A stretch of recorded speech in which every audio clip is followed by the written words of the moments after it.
5월 20일 금요일 원포인트 큐티에 오신 모든 분들을 예수님의 사랑으로 환영하고 축복합니다.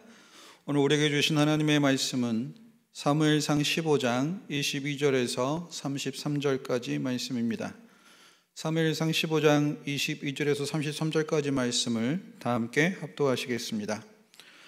사무엘이 이르되 여호와께서 번제와 다른 제사를 그의 목소리를 청정하는 것을 좋아하심같이 좋아하시겠나이까? 순종이 제사보다 낫고 듣는 것이 순양의 기름보다 나으니 이는 거역하는 것은 점치는 죄와 같고 완고한 것은 사신 우상에게 절하는 죄와 같음이라. 왕이 여호와의 말씀을 버렸으므로 여호와께서도 왕을 버려 왕이 되지 못하게 하셨나이다 하니 사울이 사무엘에게 이르되 내가 범죄하였나이다. 내가 여호와의 명령과 당신의 말씀을 어긴 것은 내가 백성을 두려워하여 그들의 말을 청종하였음이니이다.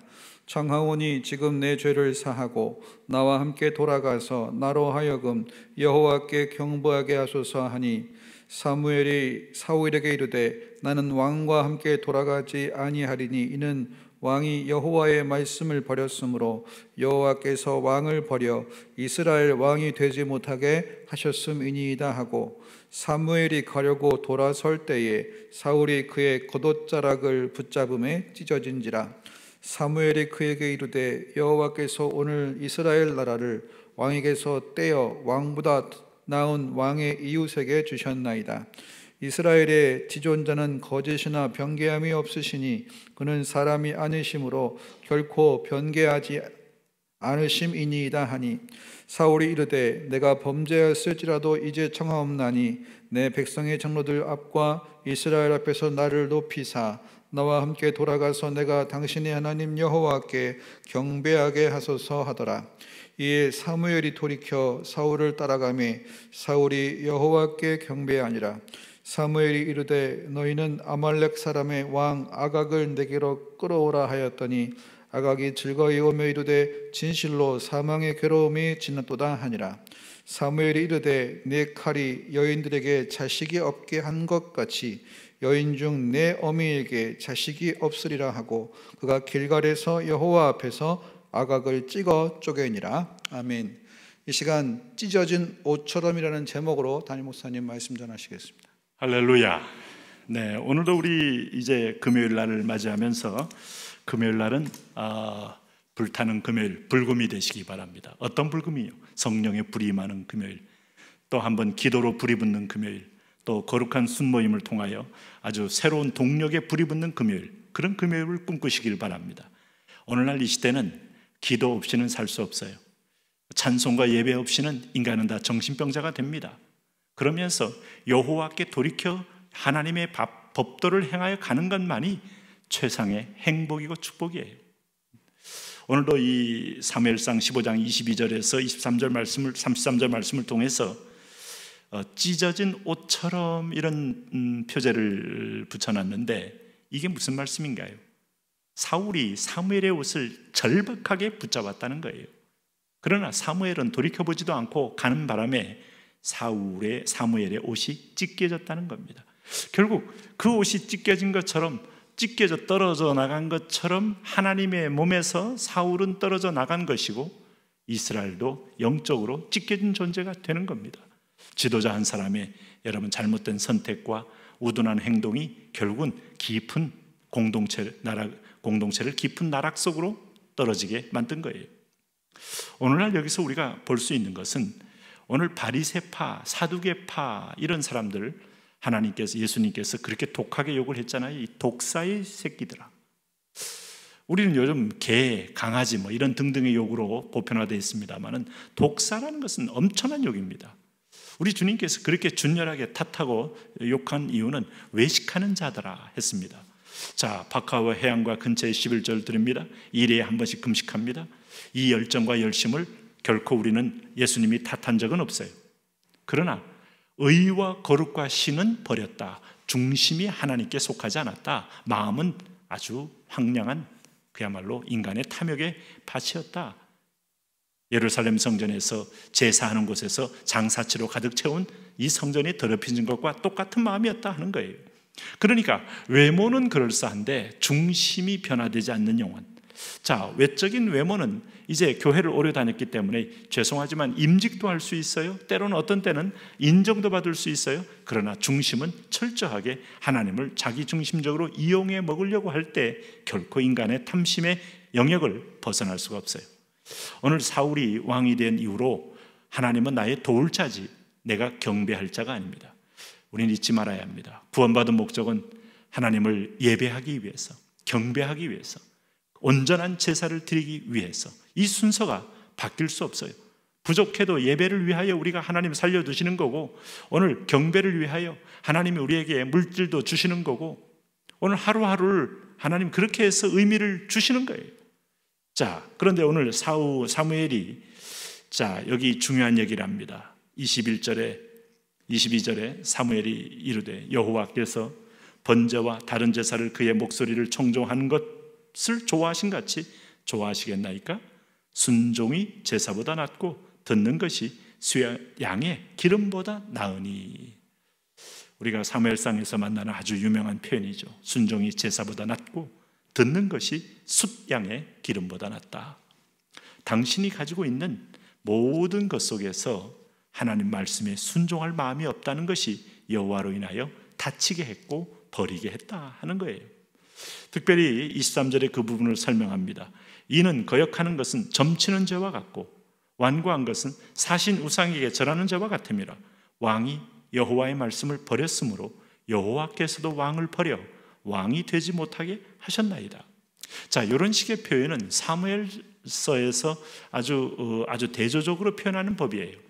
다윗이 하나님의 집을 지으려고 마음먹었을 때 하나님은 다윗의 가문과 그의 위를 영원히 세우시겠다고 말씀한 것을 기억하십니까? 우리가 하나님의 말씀을 순종하면 하나님은 우리를 하나님께서 친히 그 말씀의 열매와 축복 가운데 거하게 하시는 거죠. 그러니까 우리가 하나님 앞에 우리 인생 속에서 하나님의 선하심, 하나님의 우선순위를 포기하면 하나님도 우리 인생 속에서 그렇게 대우하셔서 결국은 우상이 된 것들이 얼마나 비극적으로 비참하게 떨어지는가를 포기할 겁니다. 오늘 여기 그럴 때 사울이 큰 충격을 먹는 거죠. 하나님은 항상 내 편이고 내 주변에 내가 원하는 대로 도울 줄 알았다가 오늘 사울이 사무엘에게 이르되 내가 범죄했나이다. 내가 여호와의 명령과 당신의 말씀을 어긴 것은 내가 백성을 두려워하여 그의 말을 청종하였음이니이다. 자, 뭐라고 표현합니까? 여호와의 명령과 당신의 말씀을 어긴 것은 백성을 두려워하였다고 말합니다. 이것 자체가 이미 회개가 아니고 후회한 것뿐이에요. 진정한 회개는 하나님이 두려운 거예요. 진정한 회개는 하나님의 마음이 아픈 거예요. 그것을 아파서 견딜 수 없어서 나도 토설하는 겁니다. 그런데 이 사람의 눈 속에는 여호와 백성을 두려워하는 것, 그것이 오늘 그의 모습이었습니다.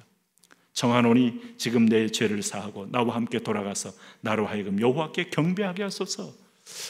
이게 진정한 회개가 아닌 것을 알 수 있죠. 네? 지금 위기가 오니까 지금 마지막으로 어떤 면에서 보면 뒷줄을 붙잡고 있습니다만은, 그러나 하나, 둘, 세 번에 걸친 하나님의 명령을 어겼다는 것은 애초부터 마음이 없었다. 하나님의 말씀을 순종할 마음도 없었다 하는 것을 은연중에 강조하고 있는 겁니다. 하나님이 한두 번 권면했다고 해서 하나님 말씀 안 들었다고 버리는 분은 아니에요. 그러나 사울의 경우에는 지금 애초부터 마음이 없었다는 것이죠. 그리고 이 사울은 인간의 원에서 세운 왕이었기 때문에 인간이 원하는 왕은 인간은 자기밖에 모릅니다. 자기 욕망의 포로가 되고 욕망의 화신입니다. 그런 존재들이 어떻게 나라를 운영하는지를 너희가 그대로 재앙으로 받는 거예요. 여기 26절에 보면 사무엘이 사울에게 이르되 나는 왕과 함께 돌아가지 아니하리니 이는 왕이 여호와의 말씀을 버렸으므로 여호와께서 왕을 버려 이스라엘 왕이 되지 못하게 하셨음이니이다. 그때서야 사울이 아주 절박하게 그의 겉옷을 붙잡고 겉옷을 찢습니다. 그러나 이미 하나님은 이 나라를 찢어 왕보다 더 나은 왕에게, 이웃에게, 더 나은 왕의 이웃에게 주셨다라고 말해요. 네? 하나님은 여전히 신실한 분이고 변함이 없는 분이에요. 그분 앞에 우리가 설 때 그분의 신실성에 우리가 함께 참여해야 합니다. 그러기 위해서는 예배자는 철저하게 욕망과 탐욕과 정욕을 그리스도의 십자가의 피로 정결함 얻고 정과 욕심을 못 박을 때 온전한 예배자가 될 수 있어요. 자, 30절에 보면 사울이 내가 범죄하였을지라도 이제 청하옵나니 내 백성이 장로들 앞과 이스라엘 앞에서 나를 높이사. 이거 보세요. 처음에 봤던 그 모습 그대로 진정한 회개가 아닌 걸 알 수 있죠. 이 사람의 최대의 관심은 위신이었고 오늘 장로와 백성들 앞에서 자기의 체면이었습니다. 나와 함께 돌아가서 내가 당신의 하나님 여호와께 경배하게 하소서. 자, 이것도 외형과 형식을 채우겠다는 거예요. 네? 그럴 때 오늘 사무엘은 흔들리지 않고 하나님의 뜻을 대변하는 걸 볼 수 있어요. 어쩌면 여러분 우리가 끝까지 인간은 이렇게 완악할 수 있어요. 오늘 내가 회개보다 더 절박한 것은 이웃에 대한 이웃을 통한 평가고 주변 사람들에 대한 나에 대한 판단, 이것이 무서울 뿐이지 하나님이 무섭지 않는 사람, 하나님 안 믿는 사람입니다. 무섭지 않습니까? 하나님은 나를 어떻게 보시냐? 자칫하면 우리는 이런 함정에 빠질 수 있어요.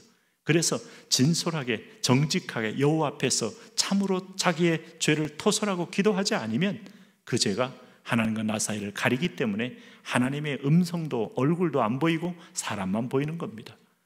이것을 뚫기 위하여 신랑을 잃어버렸을 때 절박한 마음으로 금식해야 될 신부처럼 우리가 집중할 대목이 있어요. 이 대목을 아는 사람이 지혜자예요.